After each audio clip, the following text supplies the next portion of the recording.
Welcome to the How to Play video for Honey Wars from Gold Seal Games. In Honey Wars, you will be managing hives of honeybees. You will look to build new hives, defend your hives against incoming threats, and accumulate honey. The first person to have 3 hives and 12 honey wins the game. In Honey Wars, you will see 3 types of cards: threats, beekeeper buddies, and hives. Let's have a closer look at the threat cards. On each threat card, you will see 2 numbers. The number in the upper red hexagon shows the threat level. The higher this number is, the more difficult it is to defend against. The number in the lower yellow hexagon shows the cost of the card. This is how much honey you must spend to attack another player's hive with this card. In the bottom section of the card, you will find the card's effect. After you play this threat card on your opponent's hive, if they are unable to defend against it on their turn, they will suffer the effect shown. Each card also has a fun fact, so you can learn a little bit while you play. Some threat cards will have a continuous threat symbol. If a player is unsuccessful in defending against this type of threat, they will suffer the effect shown, and the card will remain in place. They will have to attempt to defend against this threat each turn, and will continue to suffer its effect until they are successful. If a card doesn't have this symbol, it is a one-time effect. You can hire beekeeper buddies to help you. Just like threat cards, each beekeeper buddy will have a number in the lower yellow hexagon that shows how much they cost. Rather than playing these cards on someone else's hives, these cards are placed in front of you. Each player can only have 1 beekeeper buddy in play at any given time. As before, the effect of the card is shown in the bottom section. The symbols shown next to the cost indicate the type of beekeeper buddy, and it tells you what part of your turn you can use their beneficial effect. The last type of cards are your hives. The cost to build each hive is shown in the yellow hexagon. In the bottom section, you will see the honey bonus that each hive provides. This will be extra honey that you will gain each turn once you build this hive. To set up the game, give each player a small hive and 3 honey. Shuffle the deck and deal 4 cards to each player. Put the rest of the deck in the middle of the play area along with the remaining honey. On your turn, you will take 4 actions: defend, harvest, spend, and draw. Let's take a look at what a first round of play might look like. Player 1 on the left has no threats attacking their hives, so they move right into the harvest action. Each round you get 2 honey, plus any honey bonuses provided to you by your hives. Since they have a small hive, they get 1 additional honey, which concludes their harvest action. On their spend action, they look at the cost of the cards that they have in their hand.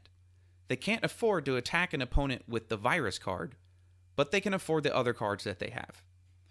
The first player spends 1 honey to hire a beekeeper buddy. They attack player 2's hive with Pesky Kid with a stick for 0 honey, and spend 2 honey to attack player 3's hive with Chalkbrood, which concludes their spend action. On your draw action, you can discard 1 card. Player 1 discards the virus card, and then draws until they have 4 cards in their hand. This ends their turn. It is now the second player's turn. To begin, they must defend their hive against Pesky Kid with a stick. To do so, they roll the 8-sided die. If the number they roll is equal to or higher than the threat level shown on the card, they defeat the threat. Rolling a 3, they were not successful, so the effect shown on the bottom of the card occurs. Give 2 honey to the person who played this card. Since the threat card doesn't have the continuous threat symbol shown, player 2 discards the card, ending their defend action. Moving on to their harvest, they gain 2 base honey, plus 1 bonus honey from their small hive. On player 2's spend action, they look at the cards they have and select Tracheal Mites, which costs 1 honey to play. Since each hive can only be attacked by 1 thing at a time, the only option they have is to attack player 1. They then draw a card so that they have 4 cards in their hand and end their turn. It is now player 3's turn. They must defend their hive against Chalkbrood, which has a threat level of 4. Rolling a 2 isn't enough, so they must lose 3 honey. Chalkbrood has a continuous threat symbol, so rather than being discarded, it stays in place until it is defeated. They harvest their 2 base honey plus their 1 bonus honey. Player 3 chooses not to spend any honey this turn and doesn't need to draw any new cards, so they end their turn. On player 1's second turn, they roll to defend against tracheal mites. A tie counts as a success, so they discard the threat. As before, they harvest 3 honey and move on to their spend action.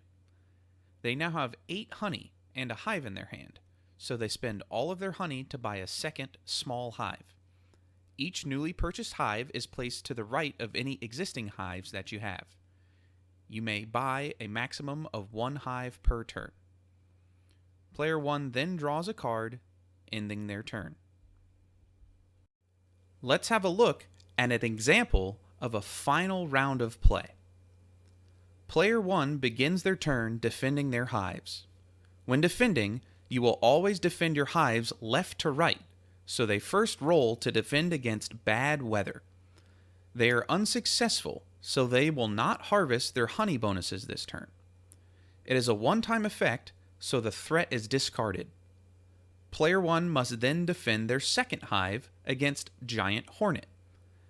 They roll the 8-sided die again, missing their mark, so they suffer the card's effect. Now Giant Hornet says that they must lose 4 honey. However, the player only has 3 honey. As there is no such thing as honey debt, they carry out the effect as best they can and lose their 3 honey. Moving to their harvest, they only gain their 2 base honey because they are under the effect of the bad weather threat card. On player 1's spend action, they place Stonebrood on player 2's last hive for 0 honey.